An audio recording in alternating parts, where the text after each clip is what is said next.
All right. I'm kicking off the lightning talks. Are you guys feeling the power? First of all, big congrats and thank you to our first set of speakers. How amazing was all of that? It was so incredible, so inspiring. My name is John Garvie, and I'm going to talk to you today about how increased specialization inside of product organizations is a thing of the past. And we're shifting to a new era where resourceful generalists will thrive. I'll also talk about how UX teams can be the catalysts of a broader shift towards resourceful generalist culture and how we can ignite this culture change in 4 acts. So we all know that change is a constant in our lives, and especially so in our busy worlds, and especially in tech. And today, the field of UX, similar to the evolution of other maturing fields, is going through an intense period of change and evolution. And I see 4 dominant trends driving this change. And I believe these trends will shape UX organizations for years to come. Trend 1.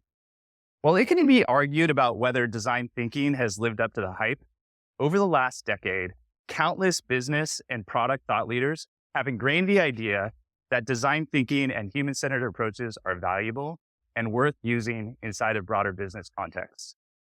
These efforts have been so successful, in fact, that nearly every top business and undergrad program is now teaching this stuff. The result?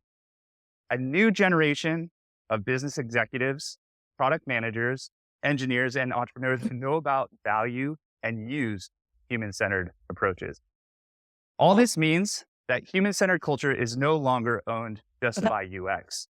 It's now owned by the entire product organization. Trend 2. Hard-won UX and product methodologies developed over a decade have been packaged into powerful playbooks. For example, continuous discovery, which Julie mentioned this morning by Teresa Torres, or empowered by Marty Kagan. But there are countless others.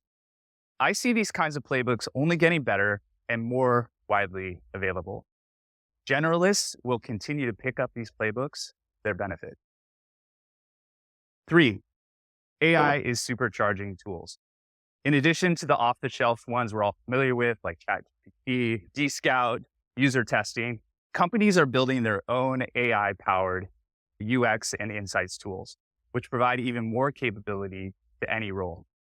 This means that a subset of activities that would have previously required a specialist can now be answered by anyone in the product organization, radically empowering novices. And then 4, market conditions like high interest rates and business pressures for profitability will drive further consolidation, organizational consolidation, and backed by these other 3 forces, we will increasingly see smaller organizations achieving incredible outcomes. For example, Midjourney is said to have reached hundreds of millions of dollars in revenue with just a team of 11. Fueled by these 4 trends, resourceful generalists will thrive inside of the product organizations of today and tomorrow. But who exactly are resourceful generalists? They are adaptable and smart professionals. They're laser focused on increased productivity. They're inspired to solve challenges by any means necessary, and they're often undeterred to work across roles and responsibilities. In the organizations of today and tomorrow, we as UX leaders will increasingly be required to support and cultivate resourceful generalists. We'll also need to purposefully build our teams to enable resourceful generalist cultures and modes of work.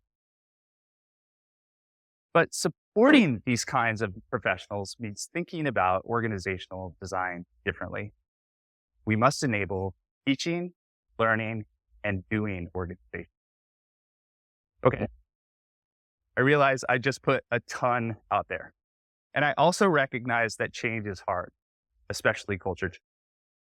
But UX teams are probably the most well-equipped team to model and succeed in this new way of working. And this is because in many respects, we've already built the backbone to support teaching, learning, and doing organization already. Here's how. Many of us already model teaching by allowing other roles to engage in self-service models with edges to limit risk. Democratization, not supposed to say that word, but we are doing it many of you have already developed these kinds of practices. For example, at Uber, we created self-service models in research and design based on a complexity and impact framework.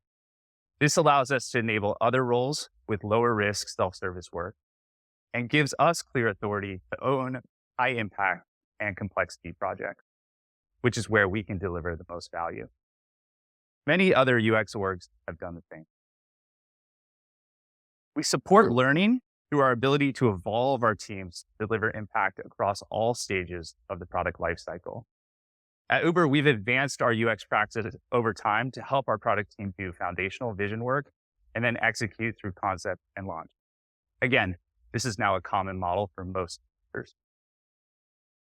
And finally, we've not been constrained by our traditional areas of specialization, and we've started doing work across roles and functions.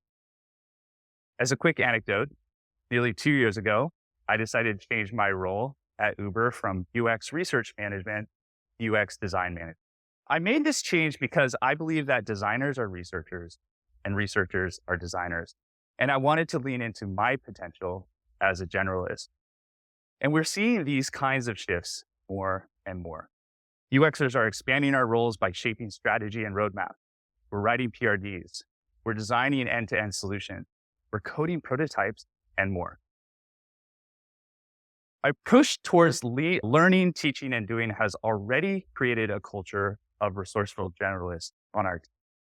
And now is the time to ignite this culture within our team and across the entire product organization. And we can do this through 4 acts. 1, we must embody vulnerability by asking to learn from other roles. When we get blocked, we must empower our teams to request self-service tips and tools from other roles, just like they do to UX. And during planning, we must ask other teams to formalize and resource their self-service approaches. Act 2, we must enable others to teach their generalist playbooks.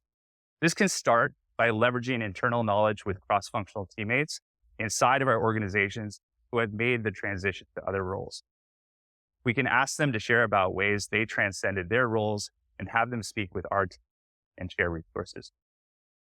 Next, we can move externally to bring in thought leaders and speakers and cultural change agents. Act 3, we must support doing by providing access to state-of-the-art tools and training.